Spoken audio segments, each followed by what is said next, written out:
Sup, you beautiful bastards. Welcome back to the Philip DeFranco Show, your daily dive into the news. I hope you're having a good, Wednesday evening, Thursday morning. We have got a lot to talk about on today's extra large show, so hit that like button to train YouTube to let it know you like these big daily dives into the news, and let's jump into it. Starting with, I want you to rate the following sentence on a scale of 1 to 10. 1 being a mild and acceptable statement, and 10 being the most batshit crazy thing you've ever heard. Here we go. If one of my employees secretly films you on the toilet, that's your fault, you negligent child. That's a 2, right? You're like, yeah, makes sense. Not in any way, completely disconnected from reality, right? And understand, we are not talking about a hypothetical. This is the actual insane legal defense that American Airlines just concocted in this case from back in September. I'll explain, or I'll try to. Right, so on this Boston-bound flight, you had a 14-year-old girl having to use the bathroom. So one of the flight attendants, Estes Carter Thompson III, seemingly does something kind for her purely out of the goodness of his heart. He says, oh, no, little girl, don't use the coach bathroom, come use the first class one instead. With him even escorting her there, though, before he let her in, he reportedly had to go in himself to wash his hands and told her that the toilet seat was broken. And so after he leaves, she enters, she does her business, and then noticed something that was very, very off. Taped to the underside of the toilet lid with red seat broken stickers is an iPhone with a recording light on. And y'all, I am not kidding. It's so obvious. You can see it right here if you don't believe me. And so the girl whips out her own phone, snaps a pic of this just pervy MacGyvered Mission Impossible level setup. And so by the time that the plane landed, police were actually at the gate ready to arrest the flight attendant, with investigators allegedly also finding videos on his phone of 4 other girls aged 7, 9, 11, and 14. But then that's not even the craziest part, because that 9-year-old girl's family, they sue both Thompson and American Airlines, with the company then rolling out the most outrageous defense I've ever fucking heard, arguing that the harm caused to the girl was, quote, proximately caused by her own faults and negligence, right? And blaming her for using the, quote, compromised lavatory, which she knew or should have known contained a visible and illuminated recording device. And so naturally, the reaction to this has been a mixture of fury and bewilderment, right? You have the girl's mother telling the Boston Herald, how in good conscience could they even make such a suggestion? It both shocks and angers us. American Airlines has no shame. And their lawyer telling WCVB Channel 5, if really, are they going to stand up in front of a Texas jury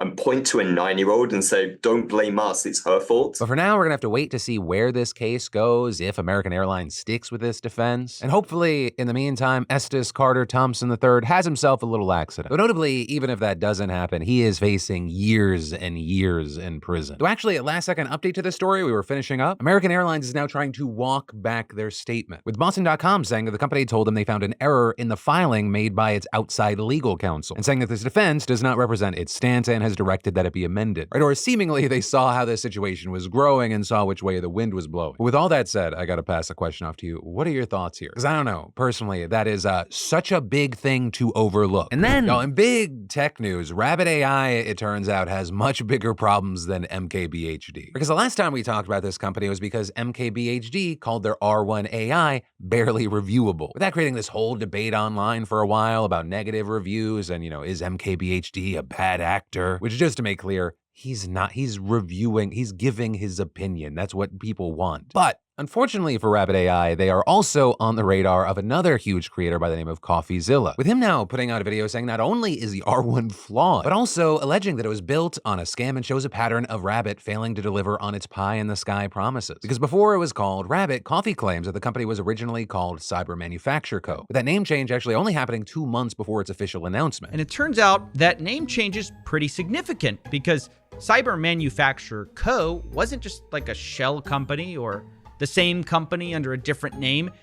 They had separately raised venture capital for a completely different project.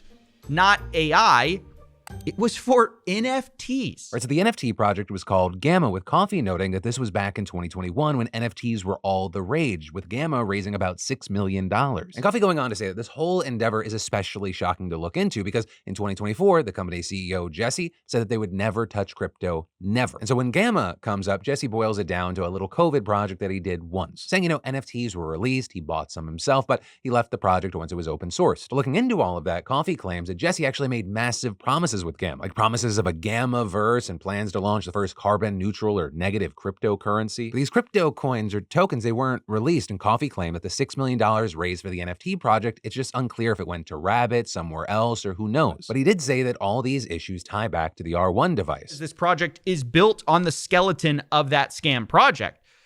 It's also because the R1 was overhyped in a similar way as a do-it-all device. But this same company isn't some historyless company.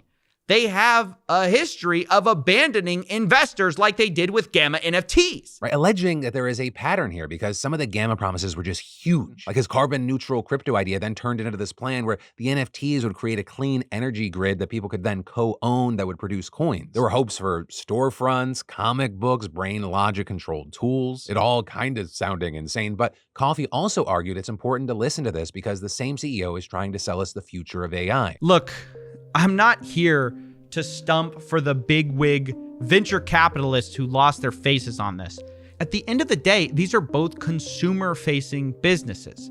They got real people to invest real money into both the $200 Rabbit R1 and into this Gamma NFT project. Both are overhyped. One just already didn't deliver what they promised, while the other is working on fixing it. With Coffee going on to say that Gamma NFT owners should get their money returned, estimating about $1 million worth of refunds and claiming that Jesse previously suggested this before. But also, notably for its part, the Rabbit team has responded to Coffee, saying there's no way to actually refund an NFT unless the owner agrees to burn the tokens on the blockchain. Also saying we don't agree with calling the Gamma project abandoned when it was open sourced and given back to the community in alignment with community feedback. Also further accusing him of taking Jesse's comments out of context and claiming that the $6 million in venture funding raised for Gamma was only used for the Gamma project. And with that, saying that they delivered on their promises by creating and selling NFTs, establishing an IP studio, and creating a sort of metaverse and open sourcing that project. With Coffee saying that the Rabbit team also denied Gamma ever promising a carbon negative coin, that it was just an idea. But Coffee maintains that they did promises and they just failed to deliver, even pointing to a video that they once released that said, "Ultimately, our efforts will lead to the Gamma token, the first ever carbon-negative cryptocurrency powered by our sun. Together, we will create a sustainable future for all life on the planet we call home. Join the Discord today." They're saying, sure, they did deliver some other things, but they weren't what they initially said they would do, nor were they nearly as big as their promises, especially when it comes to the carbon negative coin. With Coffee ultimately saying that he'll leave it to the viewer to decide who to believe here. Though notably, it also seems like this might just be the start of his efforts looking into Rabbit. Because last week he tweeted asking former or current employees of the company to message him. So we'll have to wait to see if anything comes from this. And in the meantime, I'd love to know your thoughts. And then in huge internet news, let's talk about the Try Guys. Because they just announced what every fandom loves to hear: change. Fans love change. Everyone knows that. I'm kidding. But so far, we are actually seeing a very overwhelmingly positive response, which you might not think would happen after, that whole Watcher debacle. But so far, varying levels of positive for each of the announcements. Or with the first being that they're launching their own streaming service, with Zach telling Rolling Stone, "We're at a point where we find that our taste and our audience's taste is at odds with what algorithm, specifically the YouTube algorithm, rewards." And they elaborated on that in a video that they put out today, noting that YouTube is changing, which is fine. But because the algorithm doesn't always favor what their viewers want, these are all layers that separate us and you. So moving forward, we're at a crossroads, right? We have two options. We can be successful on YouTube by making stuff that we and you guys don't truly love, or we can slowly fade away into irrelevancy, making cool shit that the algorithm doesn't care about. So they decided to pave a new road, which is why they announced their ad-free subscription streaming service, which is called Second Try. It's available worldwide, your phone, TV, other devices, but also notably with this saying they're not leaving YouTube. And if YouTube is still the best way for you to watch us, we get it. So all the shows you're used to seeing here will still be here. All of our shows will still be here, sometimes a little later, sometimes a lot later. But on Second Try, you're gonna get early access to old favorites. Ooh, uncensored content that YouTube won't allow. Oh, exclusive new stuff just for you. Or they'll have new content on their service as well as content that they greenlight from other creators. And it'll cost $4.99 monthly, or you get a discount when you sign up for a year. And also with all of this, there's the announcement that they're expanding their cast, which is then connected to the announcement I was most interested to see the reaction to, and that is Eugene. And with that, they told Rolling Stone that this upcoming season will be his last as he goes on to pursue other creative endeavors. And Eugene, for his part, said he's so proud of what the Try Guys have become and saying more answers regarding his future involvement are coming tomorrow. And so with all that, there's a question of, well, why is this being received so positively compared to Watcher, right? Especially as people are actively making comparisons. And while going through the reactions or looking at the likes to dislikes, not everyone is fully on board. You see a number of people saying, the service rollout from the Try Guys sounds a lot stronger and better for fans than what Watcher initially talked about. Top comments on the announcement saying things like, this was much better done than the Watchers who made their sad couch video like a boohoo or poor moment instead of, hey, we want to make stuff that YouTube thinks is a sin, do you want to watch it? Plus, they're looping their ticketed live shows into it as well, which is a nice perk for people who already pay for those. As well as, this is strong Dropout vibes. meaning they seem to be taking a page from the dropout playbook. No restraints placed on them by corporations, company, create the content they want, not be stymied by the unreasonable, unfair, and inconsistent rulings of YouTube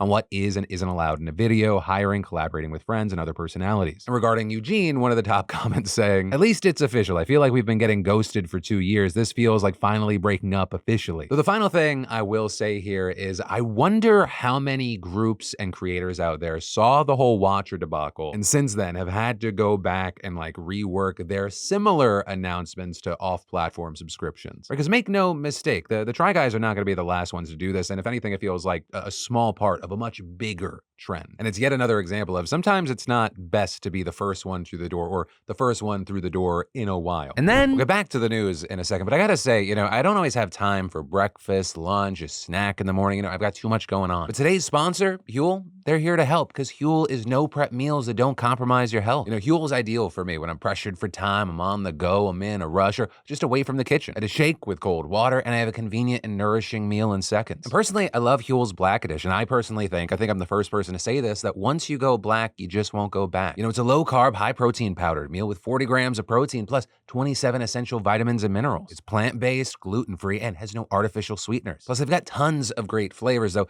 I love chocolate the best. Huel products, they're designed by nutritionists and dietitians to give your body everything it needs from a healthy meal in an extremely easy and convenient way. In short, the headline is you get a high-quality, nutritious breakfast or lunch for just $2.50 a meal. So if you want to save money, save time, and eat healthy, click the link in the description and use code PHIL15 for 15% off your first Huel order, plus a free t-shirt and shaker, which is a $40 value. That's code PHIL15 for 15% off your first order. Link in the description. Because having a busy life shouldn't stop you from eating healthy. So check out Huel today. And then let's talk about the tale of two states and what they're doing regarding children. And you'll notice one is much more controversial than the other, though we're going to start with the less controversial one. Right? And that's because Tennessee is about to become the first state in the nation to give families free diapers under Medicaid. So starting in August, parents will be able to go up to the pharmacy and grab up to 100 diapers per month, totally free of charge for children under 2 years old. Though I will say, for those of you that haven't had children or you've never really been around babies, while that sounds like a lot, it's also not a ton. Babies under 2 years old, they're essentially 24/7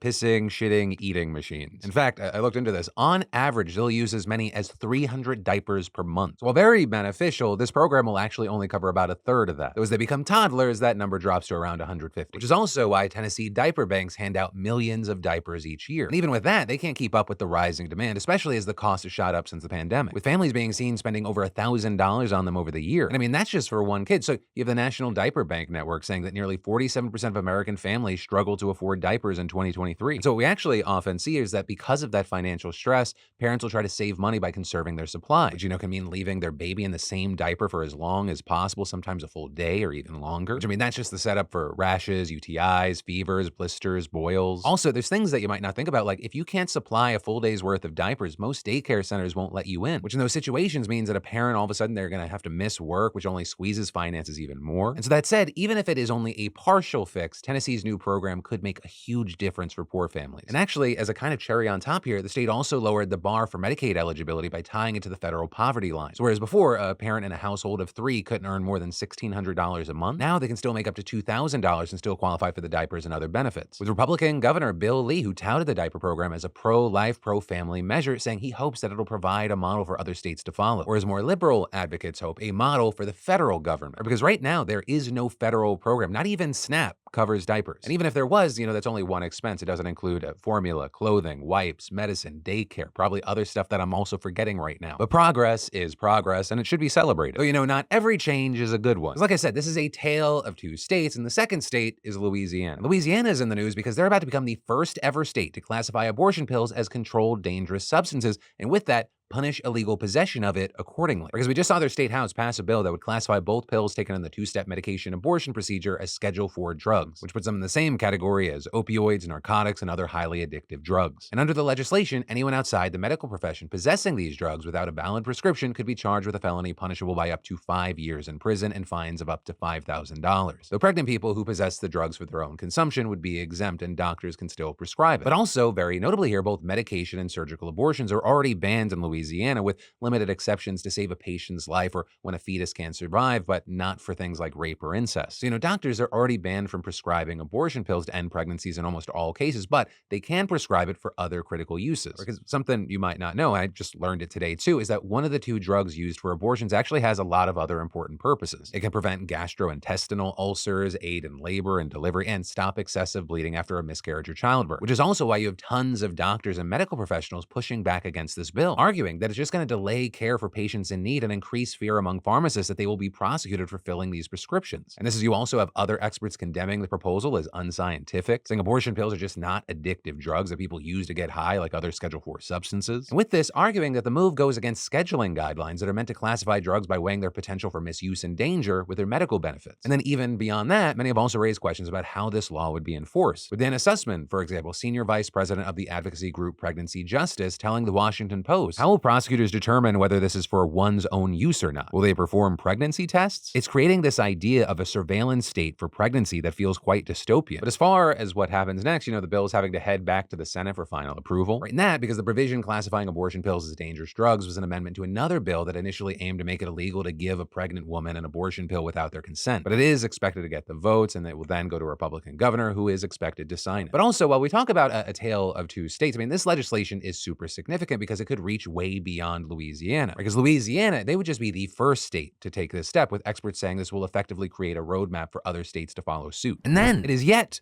another day. So let's talk about more Israel and Palestine updates. Starting with yesterday, I mentioned that the UN had suspended relief efforts in Gaza due to a lack of supplies. Something that Israel claims is because Hamas steals supplies, though the US doubts that. We now have an update on that after the Pentagon said that it believes that no aid from the American-made pier actually has made it to the wider populace, and saying this is due to a few factors, including that the several trucks have been intercepted. However, they didn't say that it was Hamas, and outlets have said that it was just several desperate individuals. But regardless of the who and the why, the US is saying that they're working with Israel and the UN to make new routes so that the aid is actually making its way to those who need it. Then there's the update with the situation with the Associated Press. Because right after yesterday's show went out, Israel ended up reversing its decision and returned the outlet's equipment as well as let the live stream go back up. Though there is a bit of an asterisk there, as the communication minister said that the country still reserved the right to use the law on anyone providing Al Jazeera live feeds. But then that brings us to the news today that Spain, Norway, and Ireland decided to recognize Palestine as a state starting next week on May 28th, with Slovenia expected to follow shortly afterwards, which notably means that they'll be joining the nearly 140 countries worldwide that recognize Palestine, which is more than 2/3 of the UN. And while this move doesn't mean that they're also unrecognizing Israel, that hasn't made Israel any less unhappy, with them summoning envoys from all three to accuse them of rewarding Hamas for the October 7th attack, with Israeli Foreign Minister Katz adding, "I am sending a clear message today. Israel will not hold back against those who undermine its sovereignty and endanger its security." After the terrorist organization Hamas carried out the largest massacre of Jews since the Holocaust after it committed the most horrific sex crimes the world has seen,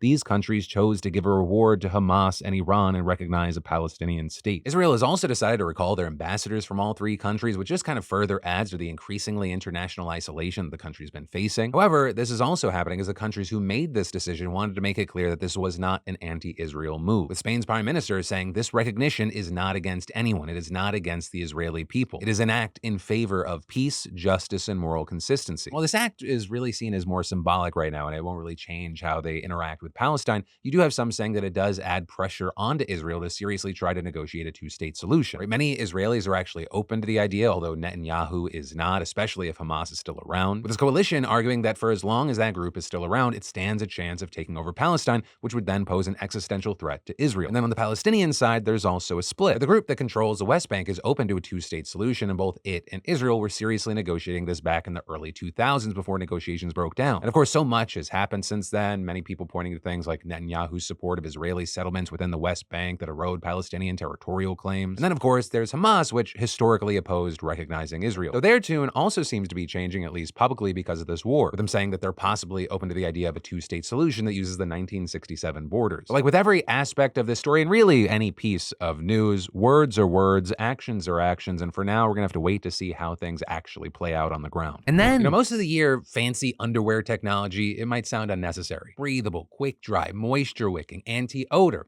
Overkill. But then summer hits. Suddenly, steaming beads of sweat are forming slimy pools in places they shouldn't, or at least you don't want. Suddenly, breathable, quick-dry, moisture-wicking, and anti-odor, they're sounding pretty damn essential. Main point being, summer is coming, and you need to be prepared like me with the sponsor of the PDS, MeUndies. Because MeUndies has breathable cuts for everyone this summer. Their signature super soft micromodal fabric is breathable, stretchy, and oh so comfy, making it ideal for all-day wear. And you need something even more breathable and summer-proof? Check out the Move Me line with Breathe Fabric, which is moisture-wicking and anti-odor technology perfect for working out or just keeping you extra cool on those sweltering days. Like, they are my go-to underwear for hikes. Plus, MeUndies has a cut for every butt with over 20 different styles and 100 different colors and prints. You know, I love them for a lot of reasons, but really it's because they're so comfortable and so durable. And if you're not happy with your first pair of undies, it's on MeUndies. And I also think that it's important to point out that they use sustainably sourced materials and they work with partners that care for their workers. But main thing, summer is coming, so be prepared with MeUndies. And get 20% off your first order plus free shipping at MeUndies.com/DeFranco. That's MeUndies.com/DeFranco for 20% off plus free shipping. MeUndies, comfort from the outside in. And then, video games are making you violent. Or we've all heard someone say that, and outside of playing League or Call of Duty or Dota, we all know that's not true. Please send your thoughts and prayers to the controllers and keyboards I've destroyed in the past. But joking aside, you know, there is a long-standing history of people blaming video games anytime something bad happens, especially when there are things like school shootings. We must stop the glorification of violence in our society. We have to do something about it. This includes the gruesome video games that are... But the reality is that after nearly 2 decades of study, we know that the benefits of gaming heavily outweighs the cons. And then even in the cases where there are downsides, it's nowhere near what critics claim. With now the most recent work on this coming from the Pew Research Center, which surveyed nearly 1,500 teens across the US. And according to them, video games have been a huge boon when it comes to things like problem solving, with 56% saying that gaming improved that aspect of their lives compared to just 3% saying that it made it worse. Then, you know, there were friendships and the ability to work as a team, with 47 and 41% saying that gaming improved those things, with just 4% saying that it made those worse. And I would guess those 4% are in your lobbies running down mid. Yes, I'm making references that only 7% of you are going to get. But also with this, you know, someone could argue, hey, that's just a survey. We need studies. And fortunately, there are actually a ton of those. Because, you know, gaming has now been around for decades. We're getting old. And so we can see not only how it affects kids and teens, but how it has affected adults, right? They've spent a lifetime of gaming. And overall, the conclusion has been that recent research has shown that as video games have become more popular, children in the United States and Europe are having fewer behavior problems, are less violent, and score better on standardized tests. Violent video games have not created the generation of problem youth so often feared, according to Dr. Christopher J. Ferguson of Texas A&M International University. And looking deeper, one study in 2021 looked at how video games affected kids between the ages of 4 and 7. And there, finding that there is a significant positive association between time spent playing recreational video games and selective attention, right? And honing selective attention skills is actually really useful. You know, it's the ability to focus on a single thing and ignore distractions, which is a skill that could arguably be transferred over later in life to study for more effective periods of time, and not just my son not listening to me when I say dinner's ready. But also, this same group also gets massive benefits from gaming in a clinical setting. And I know that may sound weird, but there are games meant to help people manage pain or prevent asthma attacks, and they work shockingly well. Gaming's also been shown to improve brain plasticity, which is a fancy way of saying your ability to change how it responds to learning. And this isn't only good for developing minds, but also for adults where, you know, life can get in the way of stimulating your mind. And for some of you, that may sound insignificant, but there is a lot to suggest that constantly learning, that helps build new connections within the brain that in the long term could help hold off things like dementia. Plus, everything we're talking about here, that's just how it affects our minds. Because there are also other physical benefits like fine motor control and coordination that help with career paths. And in fact, as far back as 2007, it was shown in the Archives of Surgery, which is a journal on that subject, that surgeons who game have much better fine motor control. And notably, since then, the need for such skills has just increased, not just because our surgeries have become more fine-tuned and need much better coordination, but also because the tools they use increasingly rely on controllers, like literally a controller. Because often now, the least invasive surgeries don't involve a surgeon sticking his hands into a patient at all, but rather a little machine. Maybe the next time you're going to have to get surgery, you ask, hey, is my surgeon, do they play no build or build? Who do you main in Smash, doctor?